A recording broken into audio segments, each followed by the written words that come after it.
ಇವತ್ತು ಕಾಂಗ್ರೆಸ್ ಕಚೇರಿಗೆ ಮುತ್ತಿಗೆ ಹಾಕಿ ಯತ್ನ ಮಾಡಿದ್ರಿ. ತುಂಬಾ ಒಂದಷ್ಟು ಜನನ ಪೊಲೀಸರು ವಶಕ್ಕೆ ಪಡೆದಿದ್ದಾರೆ. ಭಾರತೀಯ ಜನತಾ ಪಾರ್ಟಿ ಕರ್ನಾಟಕದ ವತಿಯಿಂದ ಏನು ಭ್ರಷ್ಟ ಸಚಿವರು ಇದ್ದಾರೆ ನಾಗೇಂದ್ರ ಅವರು ಹಿಂದೆ ವಾಲ್ಮೀಕಿ ನಿಗಮದಲ್ಲಿ 187 ಕೋಟಿನ ಹಗರಣ ಮಾಡಿದ್ದಾರೆ ಅಂತೇಳಿ ಭಾರತೀಯ ಜನತಾ ಪಾರ್ಟಿ ಹೋರಾಟವನ್ನು ಮಾಡಿತ್ತು, ಆರೋಪವನ್ನು ಮಾಡಿತ್ತು.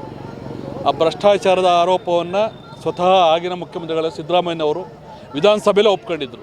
ಬಿ ಜೆ ಪಿಯವರು ಸುಳ್ಳು ಹೇಳ್ತಾ ಇದ್ದಾರೆ, 187 ಕೋಟಿ ಅಲ್ಲ 89 ಕೋಟಿ 62 ಲಕ್ಷ ಅಂತ ಸ್ವತಃ ಮುಖ್ಯಮಂತ್ರಿಗಳು ಒಪ್ಕೊಂಡಿದ್ರು. ಆಗ ಭಾರತೀಯ ಜನತಾ ಪಾರ್ಟಿ ಸದನದ ಒಳಗಡೆ ಮತ್ತು ಹೊರಗಡೆ ನಮ್ಮ ಕಾರ್ಯಕರ್ತರ ಹೋರಾಟ ಫಲವಾಗಿ ಅವತ್ತು ನಾಗೇಂದ್ರ ರಾಜೀನಾಮೆ ಕೊಟ್ಟಿದ್ದರು.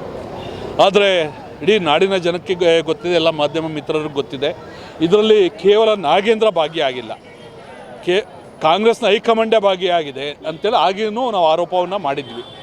ಅವತ್ತಿನ ರಾಷ್ಟ್ರೀಯ ಅಧ್ಯಕ್ಷರಾದ ಮಲ್ಲಿಕಾರ್ಜುನ್ ಖರ್ಗೆ ಅವರು ಇರ್ಬೋದು, ರಾಹುಲ್ ಗಾಂಧಿ ಅವರು ಇರ್ಬೋದು, ಪ್ರಿಯಾಂಕಾ ಗಾಂಧಿ ಅವರು, ಸೋನಿಯಾ ಗಾಂಧಿ ಇರ್ಬೋದು, ಸಿದ್ದರಾಮಯ್ಯನವರು ಇರ್ಬೋದು, DK ಶಿವಕುಮಾರ್ ಅಣತಿಯಂತೆ ಒಬ್ಬರು ಚಂದ್ರಶೇಖರ್ ಅನ್ನುವಂಥ ಆಫೀಸರ್ ರಾಜೀನಾಮೆ ಆತ್ಮಹತ್ಯೆ ಮಾಡ್ಕೊಂಡ ನಂತರ ಈ ಪ್ರಕರಣ ಹೊರಗಡೆ ಬಂದಿದ್ದು. ಹಾಗಾಗಿ ನಾವು ಪ್ರಬಲವಾಗಿ ಹೋರಾಟವನ್ನು ಮಾಡಿದ್ವಿ, ಆಗ ರಾಜೀನಾಮೆ ಕೊಟ್ಟಿದ್ದರು. ಇನ್ನೂ EDನಲ್ಲಿ ತನಿಖೆ ನಡೀತಾ ಇದೆ, SIT ನಡೀತಾ ಇದೆ, ಲೋಕಾಯುಕ್ತ ನಡೀತಾ ಇದೆ, ಕೋರ್ಟಲ್ಲಿ ಕೇಸ್ ಇದೆ. ಅವರಿನ್ನೂ ಕಳಂಕರಹಿತ ಅಂತ ಆರೋಪ ಮುಕ್ತರಾಗಿಲ್ಲ. ಅಂಥ ಸಂದರ್ಭದಲ್ಲೇ ಎಲ್ಲಿ ನಾಗೇಂದ್ರ ಅವ್ರನ್ನ ನಾವು ಮಂತ್ರಿ ಮಾಡದೆ ಹೋದರೆ ಹೈಕಮಾಂಡ್ನಲ್ಲಿ ಭಾಗಿಯಾಗಿರುವಂಥವ್ರ ಹೆಸರನ್ನ ಹೇಳ್ಬಿಡ್ತಾರೋ ಅನ್ನೋ ಭಯಕ್ಕೆ ಕಾಂಗ್ರೆಸ್ ಹೈಕಮಾಂಡ್ ಇರ್ಬೋದು, ಇವತ್ತಿನ DK ಶಿವಕುಮಾರ್ ಇರ್ಬೋದು, ಅವರು ಪುನಃ ತಗೊಂಡಿದ್ದಾರೆ. ಹಾಗಾಗಿ ಭಾರತೀಯ ಜನತಾ ಪಾರ್ಟಿ ನಾವು ನಿರ್ಧಾರ ಮಾಡಿದ್ವಿ, ಆಗಸ್ಟ್ 17ನೇ ತಾರೀಕಿಂದ ಇಡೀ ರಾಜ್ಯದ ಎಲ್ಲ ಜಿಲ್ಲಾ ಕೇಂದ್ರಗಳಲ್ಲಿ ಅವ್ರು ರಾಜೀನಾಮೆ ಕೊಡೋ ತನಕ ಅಹೋರಾತ್ರಿ ಧರಣಿ, ಅದೇ ರೀತಿ ಸದನದ ಒಳಗಡೆ ವಿಧಾನಸಭೆ ಮತ್ತು ವಿಧಾನ ಪರಿಷತ್ನಲ್ಲೂ ನಾವು ರಾಜೀನಾಮೆ ಕೊಡೋ ತನಕ ಹೋರಾಟವನ್ನು ಮಾಡಬೇಕು. ಅಕಸ್ಮಾತ್ ಅವರು ರಾಜೀನಾಮೆ ಕೊಡದೆ ಹೋದರೆ ಸದನ ನಡೆಯೋ ತನಕ ನಾವೆಲ್ಲ ಜಿಲ್ಲಾ ಕೇಂದ್ರಗಳಲ್ಲಿ ಅಹೋರಾತ್ರಿ ಧರಣಿಯನ್ನು ನಮ್ಮ ಕಾರ್ಯಕರ್ತರು ಸಾರ್ವಜನಿಕರು ಮಾಡಬೇಕು. ಅನಂತರ ನಾವು ಮುಂದಿನ ಹೋರಾಟವನ್ನು ನಿರ್ಧಾರ ಮಾಡುವಂಥದ್ದು ಅಂತ ಮಾಡಿದ್ದೀವಿ.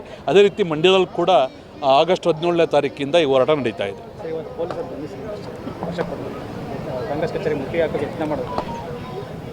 ಇಲ್ಲ, ಕಾಂಗ್ರೆಸ್ಗೆ ಯಾವುದೇ ಕಚೇರಿ ಮುತ್ತಿಗೆ ಹಾಕಿರೋರ್ಗೇನು ಮಾನ ಮರ್ಯಾದೆ ಇಲ್ಲ. ಹೇಳಿದ್ನಲ್ಲ, ಸ್ವತಃ ಸಿದ್ದರಾಮಯ್ಯನವರೇ ಒಂದು ಭ್ರಷ್ಟಾಚಾರ ಮಾಡುವಂಥದ್ದೇ ತಪ್ಪು. 187 ಕೋಟಿ ಅಲ್ಲ 89 ಕೋಟಿ 62 ಲಕ್ಷ ಅಂತ ಒಪ್ಕೊಂಡಿದ್ದಾರೆ. ಸುಮಾರು 600 ಖಾತೆಗಳಿಗೆ ಅದು ಹಣ ಹೋಯಿತು. ಅದರಲ್ಲಿ ಗೋಲ್ಡನ್ನು ಪರ್ಚೇಸ್ ಮಾಡಿದರು, ಲ್ಯಾಂಬೋರ್ಗಿ ಕಾರ್ ಮಾಡಿದರು, ಬಾರ್ಗಳಲ್ಲಿ ಅದನ್ನು ಕ್ಯಾಸನ್ನು ಮಾಡಿದರು. ಆ ಚುನಾವಣೆ ಹಣವನ್ನು ತೆಲಂಗಾಣ ಮತ್ತು ಕರ್ನಾಟಕದ ಬಳ್ಳಾರಿ ಲೋಕಸಭಾ ಕ್ಷೇತ್ರದ ಒಳಗೊಂಡಂತೆ ಅದನ್ನು ಬಳಕೆ ಮಾಡಿದ್ದು ಗೊತ್ತಿದೆ. ಸ್ವತಃ ನಾಗೇಂದ್ರ ಅವರ ಫ್ಯಾಮಿಲಿಯ ಅಕೌಂಟ್ಗೆ 1,20,00,000 ರೂಪಾಯಿ ಆಗಿರುವಂಥದ್ದು ಎಲ್ಲ ತನಿಖಾ ಸಂಸ್ಥೆಗಳಿಂದ ಗೊತ್ತಾಗಿದೆ. ಹಾಗಾಗಿ ನಾವು ಆಗ್ರಹ ಮಾಡ್ತಾ ಇರೋದು ಜನರಲ್ಲಿ ಈ ರೀತಿ ಜಾಗೃತಿನೂ ಆಗಬೇಕು. ಪರಿಶಿಷ್ಟ ಜಾತಿ ಪರಿಶಿಷ್ಟ ಪಂಗಡದ ಪರ ಅಂತ ವೋಟ್ ತಗೊಳ್ಳುವಂಥ ಈ ಕಾಂಗ್ರೆಸ್ ಪಕ್ಷ ಹಲವಾರು ವರ್ಷಗಳಿಂದ ಭ್ರಷ್ಟಾಚಾರನೇ ಮಾಡ್ಕೊಂಡು ಬಂದಿರೋದು. ಇಡೀ ದೇಶಕ್ಕೆ ಭ್ರಷ್ಟಾಚಾರದ ಪಿತಾಮಹ ಪಕ್ಷ ಯಾವ್ದಾರು ಇದ್ದರೆ ಕಾಂಗ್ರೆಸ್ ಪಕ್ಷ ಇವತ್ತು. ಹಾಗಾಗಿ ನಾವು ಜನರಲ್ಲೂ ಕೂಡ ಜಾಗೃತಿ ಆಗಬೇಕು ಅನ್ನೋ ಕಾರಣಕ್ಕೋಸ್ಕರ ಎಲ್ಲ ಕಾರ್ಯಕರ್ತರು ಮುಖಂಡರು ಸೇರಿದಂತೆ ಹೋರಾಟವನ್ನು ಮಾಡ್ತಾಯಿದ್ದೀವಿ.